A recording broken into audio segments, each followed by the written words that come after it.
Welcome, folks. Today, we're diving into the idea that property wealth in Singapore isn't just about the projects you buy. It's about the structure you build. Absolutely. It's like you might have the same property as someone else, but the outcome's completely different. Exactly right. It's like one person uses a clear systematic framework, and the other ends up trapped, stressed, and locked in for a decade, if not longer. Indeed. And what really caught my attention is the notion that people focus on things like buying the right project or even timing the market. But that's not it at all. Yes, precisely. It's more about designing a framework, a 7-step process that covers everything from cash flow reality to exit planning. Yeah, that's right. So let's start with the first step, cash flow reality check. And it's not really about affordability, it's about survivability, isn't it? Exactly. Most folks ask, how much can I afford? But the real question is, how much pressure can I survive for 3 to 5 years? And honestly, that changes the entire game. Absolutely. It sounds like the doctor's checkup for your finances. An honest look at your net income, debts, and lifestyle pressures, right? Yeah, it's that stripped down reality. That shows you your genuine disposable cash flow. Skipping that step, it's like building a house on sand. Right. Without that foundation, any market shakeup like income volatility or shift in rates could just, knock you down. Now, moving on to step 2. Define the safe borrowing band. This is where many think the maximum loan is a safe bet. Yep. Yeah? But really, banks only give you a number. It doesn't mean it's safe. So it's all about your ability to handle rate hikes, rental gaps, and future lifestyle changes. Essentially, optionality is at stake. Exactly. Borrowing at the edge of your limit is like walking a tightrope. You need that safety net to allow for future decisions. Absolutely. And then comes step 3, quantum selection. That concept really shifts the focus away from the usual per square foot obsession, doesn't it? Yes, it gets a bit counterintuitive. People often obsess over PSF, but liquidity lives in quantum. That is, in the total price range that keeps you in the market. So it's like comparing apples to apples in your budget bands instead of, say, size per se? Exactly. Future buyers aren't asking, how cheap is this per square foot? They ask, can I afford this total price? Missing that quantum band means less liquidity and longer exits. Right, indeed. And that's critical because less liquidity means forced discounts and longer holding periods. Precisely. Step 4, rental contribution and holding power. A lot of people think rental yields are just bonus income, but they're really about ensuring you can hold. Right, it's not merely about yield percentages, it's more like how much of the mortgage is someone else actually covering. Yup. Covering, say, 60 to 100% of your mortgage means you're less reliant on your salary, giving you the breathing room to let your investment compound over time. That's a smart approach. However, some folks might say, rental income isn't that important. What do you say to that? I respectfully challenge that viewpoint. Without strong holding power, you risk a premature exit, and then you lose all that potential for compounding wealth.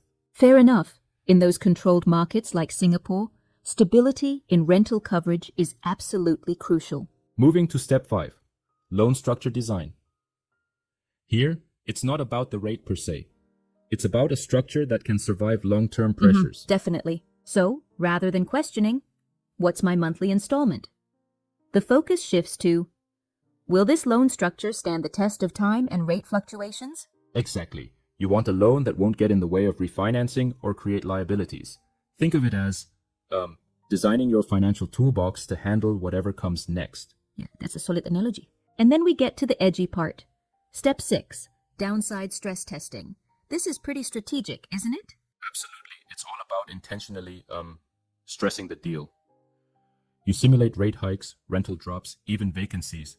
And if under that pressure the structure fails, then you walk away.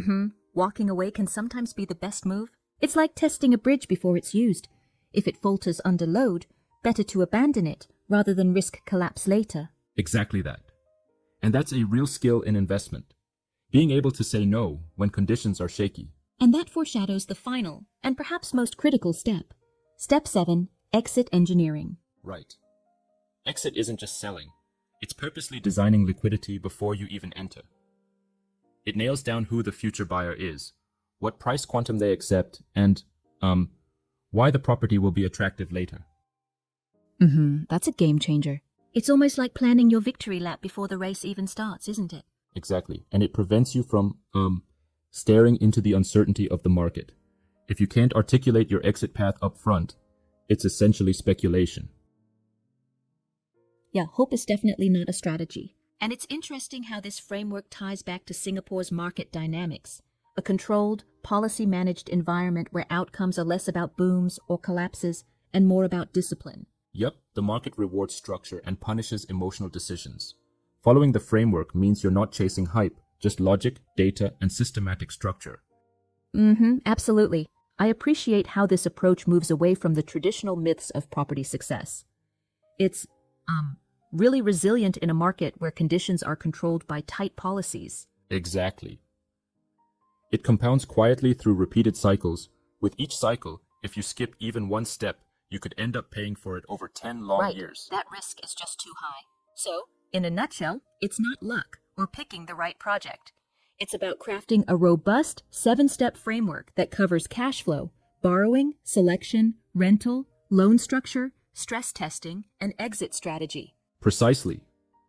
And that's why, if you're looking at buying, upgrading, or investing in property in Singapore, you need to focus on structure, not just a good project. Yeah, exactly. I really like how methodical this is. But, one question. Isn't it a bit too rigid for a dynamic market?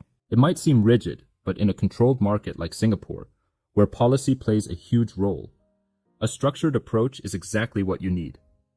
It's like following a well-planned recipe, rather than just throwing ingredients together and hoping for the best. I get that. That makes sense. And here, each step actively protects you against risks that an emotional decision could invite, right? Absolutely. It's a design for repeatability, ensuring survivability and scalability in your property outcomes. If you miss one step, you're not really investing, you're just hoping. So, in summary, by focusing on these 7 steps, from cash flow checks all the way to exit strategy, you're really setting yourself up for lasting success in Singapore's property market. Exactly. It's a shift away from stories and hype, straight into hard data and logical structure. And that approach builds real property wealth over time. Absolutely. For anyone considering making a move in Singapore property, this framework is like a blueprint. Not just to buy, but to hold and thrive. Right on.